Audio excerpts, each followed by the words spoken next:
Hello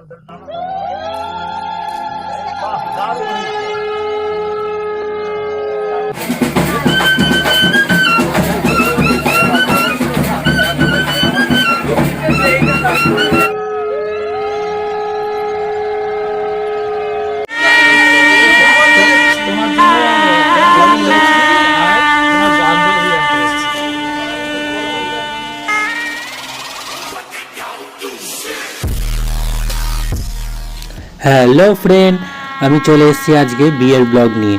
তোমরা আশীর্বাদ দেখেছো, গায়ে হলুদ দেখেছো, এবার হচ্ছে বিয়ের ব্লগ। তো এই দেখো, এই পোশাকটা আমি বিয়েতে পরেছিলাম, এইটা রেডি হয়ে গেছি বিয়ে করতে যাওয়ার আগে। মা আশীর্বাদ করছিল এবং তারপরে একটু ছবি টবি তুলে নিচ্ছিলাম এবং সবার সাথে কিছু ছবি টবি তুলে নিয়ে এবার বিয়েতে যাওয়ার জন্য রেডি হবো। অনেকক্ষণের রাস্তা, প্রায় 1 ঘন্টার কাছাকাছি লেগে যাবে।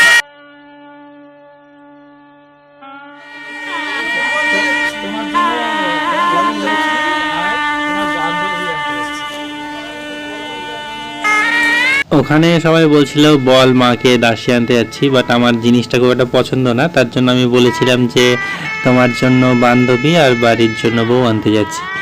তো ওটা বলে আমি বেরিয়ে এলাম। এখানে দেখো বাজি টাজি ফাটানো হচ্ছিল, এই বাসটা সব রেডি ছিল এবং আমাদের প্রায় 1 ঘন্টা দেরি হয়েছিল এবং রাস্তায় একটা মজা হয়েছিল। আমাদের গাড়িটা একটুখানি দাঁড়িয়েছিল, চাটা খাচ্ছিল সবাই, তো ওই ফাঁকে সবাই বেরিয়ে গেছে এবং সবাই গিয়ে বিয়ে বাড়ি আগে দাঁড়িয়ে আছে, আমাদেরকে ফোন করছে কি রে তোরা কোথায়। তো তারপরে আমাদের গাড়ি ছেড়ে যেতে আরও দেরি হয়ে গেছিলো। তারপরে নতুন রাস্তা, ড্রাইভার চিনতে পারছিল না, উল্টে আবার আমাদের যে কোলবর, তো কোলবরে আবার বমি টমি পাচ্ছিল। তো যাই হোক, তা করতে করতে দেখো ঢুকে গেছি। এখানে বরণ টরণ করছি আর কি। মিষ্টি খাওয়ানো তো মানে ওখানকার একটা বিশাল ব্যাপার। আমাকে দেখেছো আশীর্বাদে প্রচুর মিষ্টি খাইছে। এখানে বরণ করার সময় তখনও ওখানে সবাই মিষ্টি খাওয়াচ্ছিল। এটা আমার শাশুড়ি মা, মুখ গোমড়া হয়েই আছে থাকে সবসময়। আর দেখো দুধ অনেক কিছুই খাচ্ছে আর কি, মানে খাওয়াচ্ছে আর কি। আর এই দেখো আমাদের দিদা আর কি, দিদারা তো খুব মজার হয়, আমার কাছে তো খুবই দিদারা স্পেশালিস্ট। তো দিদা খুব মজা করছিল ওখানে, আর মিষ্টি খাইয়ে যাচ্ছে। তো এদিকে আশীর্বাদ প্রায় চলছিল।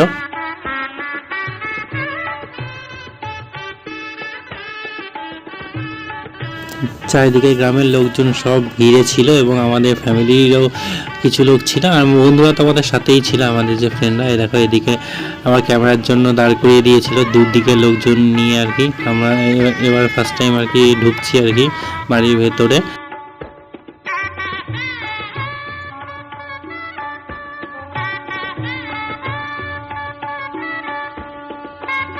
তোমাদের আগের ভিডিওতে বলেছিলাম যে আমি খুব তাড়াহুড়ো করে মার্কেটিং করেছি। সেই সময় আমি এমন কাজ করতাম যেখানে আমার একদমই ছুটি পাওয়া যেত না। তো এত তাড়াহুড়ো করে মার্কেটিং করেছি, যা পেয়েছি মোটামুটি এখন যে লেভেলে আমি জিনিসপত্র পছন্দ করি বা যা এগুলো আমি এখন ইউজ করি, তো সেই লেভেলে কিচ্ছু জিনিস আমি তখন কিনতে পারিনি, কারণ কোনো ডিজাইনার কিচ্ছু পাইনি তখন, কারণ আমি টাইমও পাইনি সেরকমভাবে। আর 3 মাসের মানে বিয়ে ঠিক হওয়ার 3 মাসের মাথাতেই বিয়ে হয়ে গেছিলো। সত্যি কথা বলতে আমি ছুটিই পাইনি তার মাঝখানে, ম্যাক্সিমাম দিনই মিটিং ফিটিং হ্যান ত্যান থাকতো মানে আমার অফিসে। তো সেই জন্য ছুটি পেতাম না। তো তারই মধ্যে যতটা পেয়েছি সেরকমভাবে করেছি এবং আমি 2টো লুকস ক্রিয়েট করেছিলাম। একটা হচ্ছে বরের লুকস আর নিতবরের লুকসটা অন্যরকম করেছিলাম কোলবরে, কারণ দুটো যে ডিফারেন্স, দুটো জামাই লাগবে এরকমভাবে ভেবেছিলাম। তো সেরকমভাবেই করেছিলাম এবং ওখানে সবাই দেখতে অনেক ভিড় হয়ে গেছিলো এবং সবাই বসেছিল, আমাদের যারা আত্মীয় স্বজন এরকম সবাই বসে আছে, এখন টিফিন খাচ্ছে এবং আমাকে এনে আমার বন্ধুরা খুব বদমাইশি করছিল যে এই খাবি নাকি। কিন্তু সত্যি কথা বলতে না, আমার খিদেই পাইনি সারাদিন, মানে আমি কিছুই খাইনি এবং খিদেও পাইনি আমার। আর সেই সময় আমি ট্রেন্সে যখন কাজ করতাম আমি প্রচণ্ড রোগা হয়ে গেছিলাম, মানে সারাদিন এত খাটাখাটনি হতো আর 1বার 2বার খেতাম, তাও খাওয়াটা সেরকমভাবে হতো না, কারণ ম্যাক্সিমাম দিনই খাবারটা নষ্ট হয়ে যেত, নিয়ে গিয়ে রাখতাম, ভাত টাতগুলো কেমন টক হয়ে যেত, ওই খেতে হতো। কারণ সকালবেলা ভোরবেলা বেরিয়ে যেতাম 5টার সময়, আর রাত্রিবেলা ঢুকতাম সেই 11টা 11:30, কোনদিন 12টা ট্রেনেও ঢুকেছি। তো এসে ঘুমাতাম, আবার সকালবেলা উঠে চলে যেতাম। বিছানাটাও ঝাড়তে পারতাম না, বসাতে পারতাম না, কিচ্ছু করতে পারতাম না। তো মাই সব কিছু করতো। আর এরই মধ্যে ভাবনার সময়ই পাইনি আমি কখন এই ডিজাইনার জিনিসপত্র কিনবো বা কিছু। কলকাতায় গিয়ে যা পেয়েছিলাম তাই ধরে নিয়ে চলে এসেছিলাম। তো এই দেখো এখানে আশীর্বাদ করে আংটি পরাচ্ছিল আগে ব্রেসলেটটা পরিয়ে দিয়েছিল, দেখেছো তোমরা, এবং এর পরে আর কি একটা হার পরিয়েছিল। পোশাক পরিবর্তন করে নিয়ে এসে দেখতে পাচ্ছ দুটো সম্পূর্ণ আলাদা রকম লুকস লাগছে।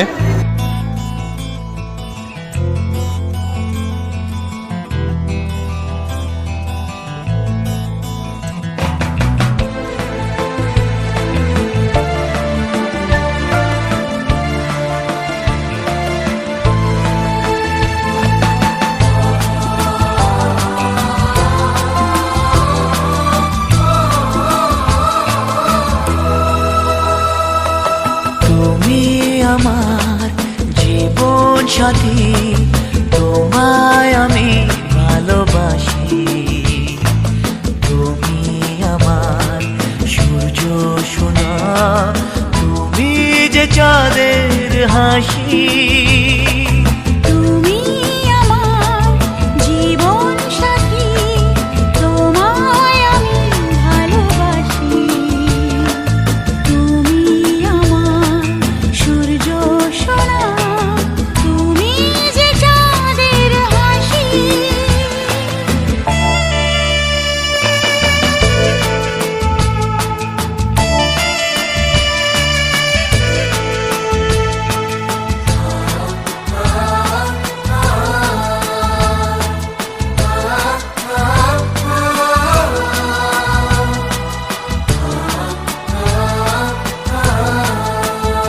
সারা জীবন এই মন তোমার প্রেমেতে চাই আরো যে পাগল হতে।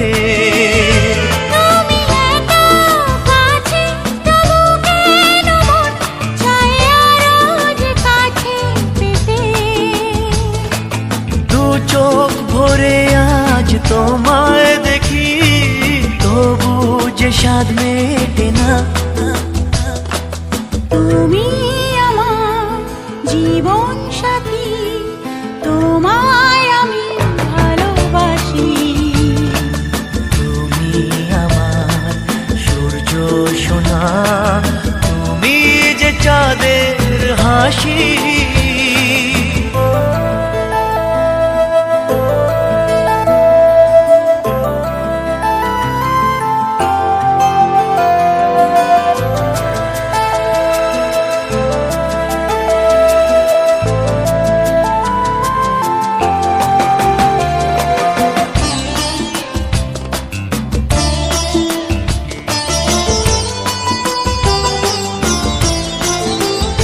কত স্বপ্ন জমানো চোখের পাতায়, শুধু যে তোমায় ঘিরে। ওগো তোমার সাথে নিয়ে দেখব দুজনে সেই স্বপ্নকে নতুন করে। এত ভালোবাসে তোমাকে মন, তবু যে মন মানে না। তুমি আমার জীবন সাথী, তোমায় আমি ভালোবাসি।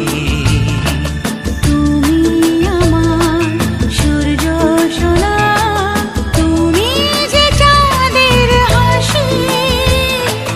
তুমি আমার জীবন সাথী, তোমায় আমি ভালোবাসি। তুমি আমার সূর্য সোনা, তুমি যে চাঁদের হাসি।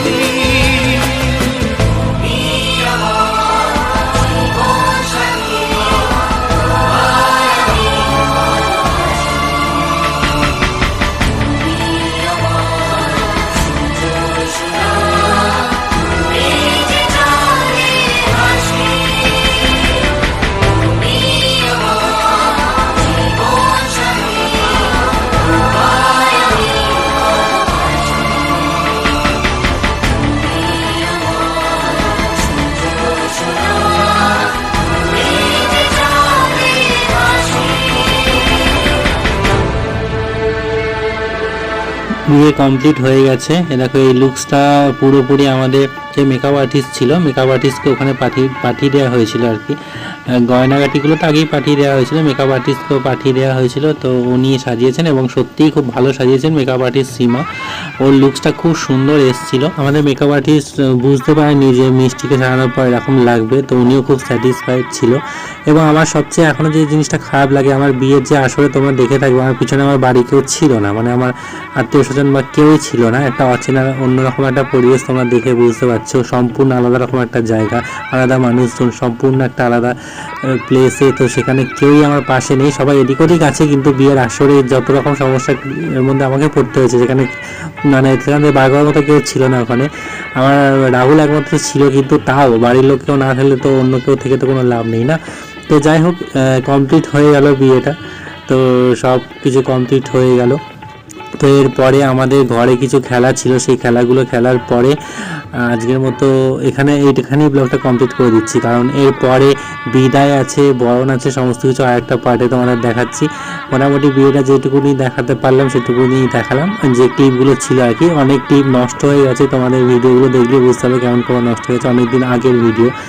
তো যেইটুকুনি পারলাম তোমাদের দেখালাম। আর আমার বিয়েটা যে মাঘ মাসের যে সময়টা হয়েছে সেই সময় প্রচণ্ড ঠান্ডা ছিল, তোমরা ভিডিওটায় দেখলে হয়তো বুঝতে পারবে কিছুটা। যখন ড্রেসটা আমাকে চেঞ্জ করিয়ে এই ড্রেসটা পরানো হলো, তখন এই ড্রেসটা প্রচণ্ড হালকা ছিল। আমার যে ড্রেসটা ছিল সেটা শেরওয়ানি টাইপের ছিল, মোটা ছিল, অতটা অসুবিধা হয়নি।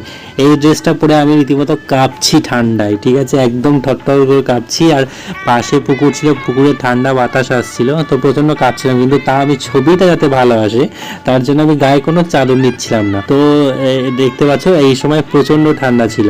আর আমি এই ছবিগুলো ভালো আসার জন্য আমি পুরো যে সিস্টেমটা আমি চাদর ছাড়া করেছিলাম। এবং এই লাস্টের দিকে তো বলছে এখন তো আর ছবিটা উঠে গেছে, তো তখন আমি চাদর নিয়েছিলাম। তো যাই হোক, তোমাদের ভিডিওটা পুরোটা দেখালাম, কেমন লাগলো বলো। তো আজকের মতো এখানেই শেষ করছি, টাটা, আবার নেক্সট ব্লগে দেখা হচ্ছে।